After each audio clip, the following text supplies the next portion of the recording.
तो दोस्तों आज मैं आपको फॉर्मूला बता रहा हूं और मेरे किसान नेताओं से सबसे हाथ जोड़ के अपील है कि अगली बार जब इनसे मीटिंग करने जाओ तो ये फॉर्मूला उनको बता देना कि एमएसपी कैसे लागू हो सकती है। ये कहते हैं 17 लाख करोड़ रुपए लगेंगे। भाई साहब 17 लाख करोड़ रुपए किसान फ्री में नहीं मांग रहा, बदले में किसान आपको फसल देगा, बदले में किसान आपको गेहूं देगा, बदले में किसान आपको धान देगा, बदले में किसान आपको मक्की देगा, बदले में किसान आपको बाजरा देगा, बदले में किसान आपको अपनी फसल देगा।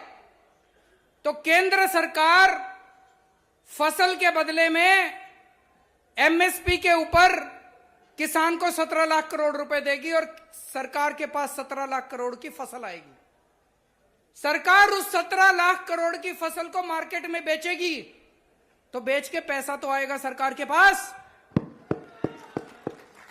वो जो पैसा आएगा हो सकता है एक साल में, किसी साल में 17 लाख करोड़ के 18 लाख करोड़ भी आ जाए, 1 लाख करोड़ का मुनाफा हो जाए, किसी साल में हो सकता है थोड़ा घाटा भी हो जाए, 17 लाख करोड़ रुपए के 16 लाख करोड़ आ जाए, किसी साल में 17 लाख करोड़ के 20 लाख करोड़ भी आ जाए, किसी साल में घाटा होगा, किसी साल में मुनाफा होगा, सारा 10-15 साल में बराबर हो जाएगा। कोई घाटा नहीं होगा, कोई फायदा नहीं होगा, 10-15 साल में सारा बराबर हो जाएगा। लेकिन फिर भी मान लो 1-1.5 लाख करोड़ का सरकार को घाटा हो भी गया, हमारे देश के करोड़ों करोड़ों किसानों के परिवारों को खुश रखने के लिए, हमारे देश के करोड़ों करोड़ों किसानों की खुशहाली के लिए अगर 1-1.5 लाख करोड़ रुपए खर्च हो गए तो सरकार कोई गरीब नहीं हो रही उससे। किसान एकता, जय जवान, अरविंद केजरीवाल। दोस्तों एक आंकड़ा है कि पिछले कुछ सालों में केंद्र सरकार ने अपने पूंजीपति साथियों के 8 लाख करोड़ रुपए का ऋण माफ कर दिया, लोन माफ कर दिया 8 लाख करोड़ का। अरे तुम अगर 8 लाख करोड़ रुपए इन अमीरों के माफ कर सकते हो तो हमारे करोड़ों करोड़ों किसानों के 1-1.5 लाख करोड़ रुपए का घाटा नहीं बर्दाश्त कर सकते क्या? कर सकते हैं। नीयत नहीं है, नीयत की कमी है। और दोस्तों ये एमएसपी की बात करते हैं, एमएसपी तो छोड़ो, पश्चिमी उत्तर प्रदेश के किसान को अपने गन्ने का नया पैसा नहीं मिलता, एमएसपी तो बहुत दूर की बात है। 18,000 करोड़ रुपया, 18,000 करोड़ रुपए ये मिल मालिक लेके बैठे हैं किसानों। हमारा पश्चिमी उत्तर प्रदेश का किसान, अभी ये बता रहे थे भगवंत मान पंजाब में भी यही हाल है, गन्ने की फसल का यही हाल है। रात दिन 24 घंटे मेहनत करके अपना किसान गन्ना उगाता है, मिल मालिक को देके आता है और मिल मालिक उसको 2-2 साल 3-3 साल तक अपनी फसल का दाम तक नहीं देता, एक नया पैसा नहीं देता। क्यों नहीं देता? मेरे पास अभी थोड़े दिन पहले उत्तर प्रदेश के कुछ लोग मिलने आए, उसमें एक किसान भी था। बोला भाई साहब 2 साल हो गए मेरी फसल का दिए हुए, अभी तक एक नया पैसा नहीं मिला, मेरे घर में किसी को कैंसर हो गई। मैं जब मिल मालिक के पास पैसे लेने गया तो वो बोला सीएमओ से, चीफ मेडिकल ऑफिसर से सर्टिफिकेट लेके आओ कि तुमको कैंसर है, सेम तब मैं तुम्हारे पैसे दूंगा। अरे तुमसे भीख मांगने आए हैं, हम अपनी फसल तुमको दे रखी है, उस फसल के दाम लेने आए हैं। ये कह रहा है कि पहले सर्टिफिकेट लेके आओ, तुम्हारे घर में किसी को कैंसर है तब दाम दूंगा। हैं जी, वो भी पिछला, वो भी 2 साल पुराना। ये तो हद हो गई यार। मैं योगी जी से पूछना चाहता हूं, तुम अपने, क्या मजबूरी है तुम्हारी, क्या मजबूरी है कि इन मिल मालिकों को तुम ठीक नहीं कर सकते? भाई साहब जब मैं दिल्ली का मुख्यमंत्री बना उस टाइम ये बिजली कंपनियां, दिल्ली में 3 बड़ी बड़ी बिजली कंपनियां हैं, इन्होंने मेरे को, कई लोगों ने, हमने जब दिल्ली के चुनाव लड़े हमने कहा था बिजली ठीक कर देंगे, बिजली कंपनियों को ठीक कर देंगे, बिजली 24 घंटे कर देंगे, बिजली मुफ्त कर देंगे। कई लोगों ने मेरे को समझाया इतने बड़े बड़े वादे ना करो, ये बिजली कंपनियां बड़ी पावरफुल है, ये बड़ी शक्तिशाली हैं, इनके तार बड़े ऊंचे हैं, इनका कुछ नहीं बिगाड़ पाओगे। भाई साहब आज 5 साल बाद ठीक कर दी इन बिजली कंपनियों को।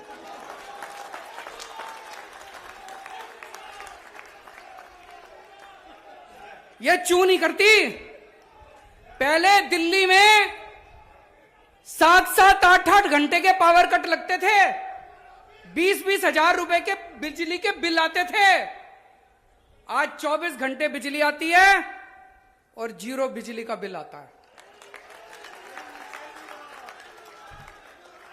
मुफ्त में बिजली मिलती है लोगों को, दिल्ली के लोगों को मुफ्त में बिजली मिलती है जी, 24 घंटे बिजली मिलती है। यही बड़ी बड़ी पता नहीं क्या कहते थे लोग, इतनी बड़ी बड़ी कंपनियां हैं, बड़ी पावरफुल कंपनियां हैं।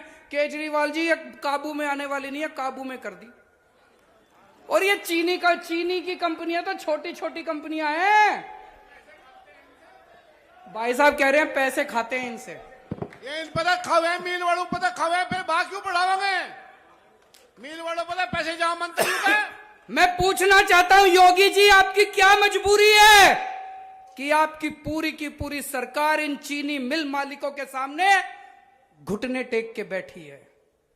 अगर आप अपने गन्ना किसानों को, इन मिल मालिकों से पैसे नहीं दिला सकते तो लानत है तुम्हारी सरकार को।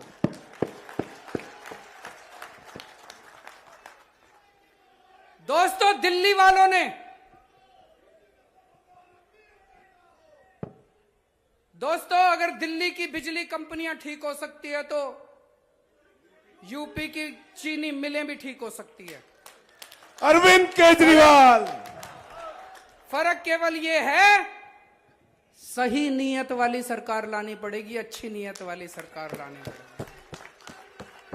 और जिस दिन उत्तर प्रदेश में अच्छी नीयत वाली सरकार आ गई, भाई साहब मैं कह के जा रहा हूं, इधर आप अपने ट्रैक्टर से मिल के अंदर गन्ना छोड़ के आओगे, घर पहुंचोगे उसके पहले आपके खाते के अंदर। अरविंद केजरीवाल देश का नेता कैसा हो,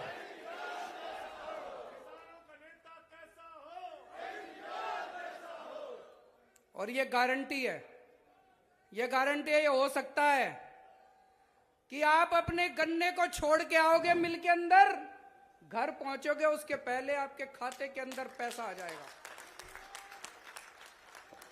बात केवल नीयत की है भाई साहब। आज सोच के देखो, 5 साल से 6 साल से दिल्ली में इन बिजली कंपनियों को मैंने रेट नहीं बढ़ाने दिए, बिजली फ्री कर दी। आज अगर मैं इन बिजली कंपनियों को बुला के शाम को कहूं कि भाई 6 साल हो गए, महंगाई बहुत बढ़ गई, चलो कोई बात नहीं 50 पैसे यूनिट बिजली बढ़ा लो, मान लो मैं कह दूं इनको, भाई साहब कल शाम तक ये मेरे घर में 200 करोड़ रुपए छोड़ जाएंगे कि नहीं छोड़ जाएंगे? कहेंगे जी पार्टी फंड में ले लो, पार्टी फंड दे जाएंगे 200 करोड़ रुपए, मैं 50 यूनिट बिजली बढ़ा दूं तो। हाँ जी सुनाओ जी। गैस सिलेंडर भाई साहब बता रहे, डीजल पेट्रोल गैस सिलेंडर क्यों महंगे हो रहे हैं? क्यों महंगे हो रहे हैं?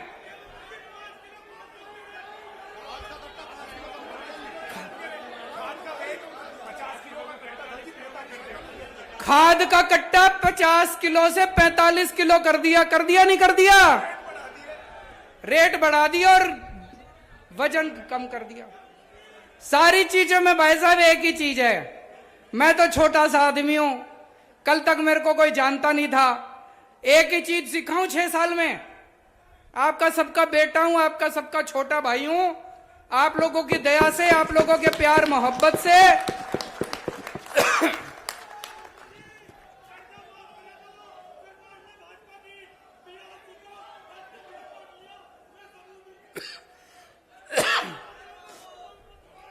अभी मैं अंदर जब से सरकार में गया हूं पिछले 6 साल से, मैंने एक ही चीज सीखी है भाई साहब, सरकार में पैसे की कमी नहीं है, नीयत की कमी है, नीयत। अरविंद केजरीवाल, अरविंद केजरीवाल, देश का नेता कैसा हो?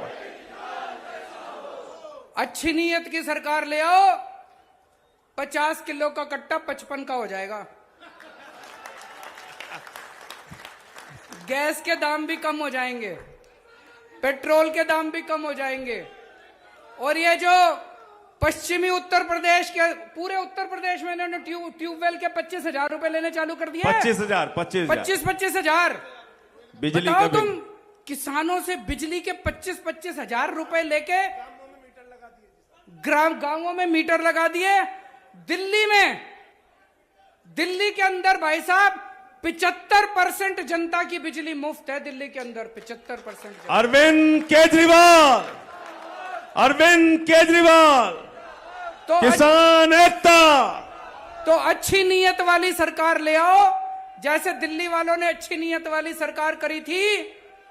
दिल्ली में जैसे बिजली मुफ्त हो गई, यहां पे ट्यूबवेल नहीं, घर की बिजली भी मुफ्त कर देंगे।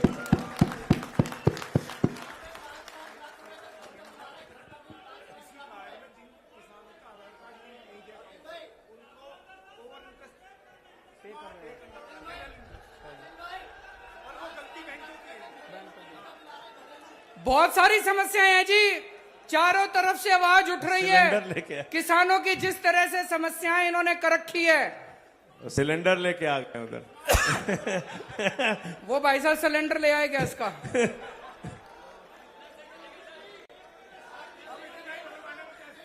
अब घर में इतना ही सिलेंडर आया करेगा भाई साहब, उतने पैसे में। तो दोस्तों, एक बड़ा पेचीदा प्रश्न है। लोग कह रहे हैं जी लाखों लाखों किसान सड़कों पे उतरे हुए हैं। जब इतना बड़ा किसानों का आंदोलन चल रहा है, तो भाई साहब केंद्र सरकार ये कानून वापस क्यों नहीं ले रही? केंद्र सरकार की क्या मजबूरी है? केंद्र सरकार ने इन पूंजीपतियों के सामने क्यों घुटने टेक रखे हैं?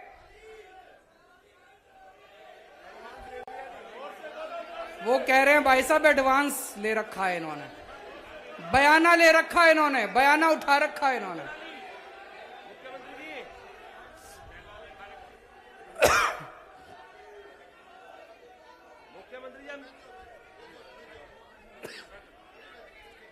तो दोस्तों, आज अंत में एक ही चीज कहना चाहता हूं। आपका आंदोलन बहुत पवित्र आंदोलन है, और ये केवल किसानों का आंदोलन नहीं है, ये इस देश के एक एक देशभक्त का आंदोलन है। जो भी भारत से प्यार करता है वो इस आंदोलन के खिलाफ हो ही नहीं सकता। इतना पवित्र आंदोलन है, इतने अच्छे तरीके से चलाया जा रहा है, कोई हिंसा नहीं किसी तरह की, और इतने प्यार और मोहब्बत से सारे धर्म के लोग, सारी जाति के लोग, ऊंचा आदमी नीचा आदमी, हर आदमी इसमें शामिल है। आपके आंदोलन में मैं कोई एहसान नहीं कर रहा, मेरा फर्ज बनता है, हर देशभक्त का फर्ज बनता है।